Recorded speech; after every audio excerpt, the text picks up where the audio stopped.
Assalomu alaykum qadrli obunachilar. Mana bugun yana koson soyga olib kelib ishlatib beryapmiz. Bu akamiz ham Yevropadan turib zakaz qildilar. Lekin kechagi kungi videodagi Yevropadagi akadan boshqa inson odam bilan gaplashmaganim. Prosta Xorvatiyada ekanlar bu akamiz. Kechagi kungi akamiz Germaniyada edilar. Xorvatiyadan turib ko'rgan ekanlar, shunga zakaz qildilar. Menga ixcham bo'lsin, kichikroq bo'lsin.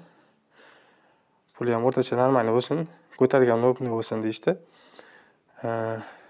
Bu radiator pechkamiz 50 ga 120 hisoblanadi. Tokkasi quladi. Mana suv quyib ichiga parvoy отопление bir turi bo'ladi. Tokkasi qilib qo'yiladi. Mana shunday ishlab yuraveradi. 220 volt tokka ishlaydi. Shu zonada mana shu voltni ham ko'rib qo'ysak, mana ko'rishingiz mumkin 234 ekan. Xo'p. Sizlarga ham kerak bo'lsa, O'zbekiston bo'ylab dostavka xizmatlarimiz bor. Bemalol ekrandagi nomerlarga aloqaga chiqib olasizlar.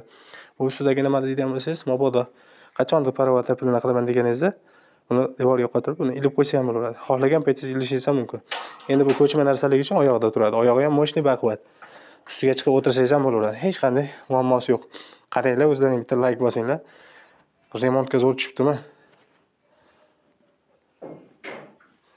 Bu ham cho'tka holatda qilingan ekan, havas bilan. Yaxshi kunlarga nasib qilsin. Agar sizlarga ham ma'qul kelgan bo'lsa, ushbu videoga like bosib, kanalga obuna bo'lib, fikrlaringni kommentariyada qoldirib qo'yinglar. Hammaga omad, rahmat, sog' bo'linglar.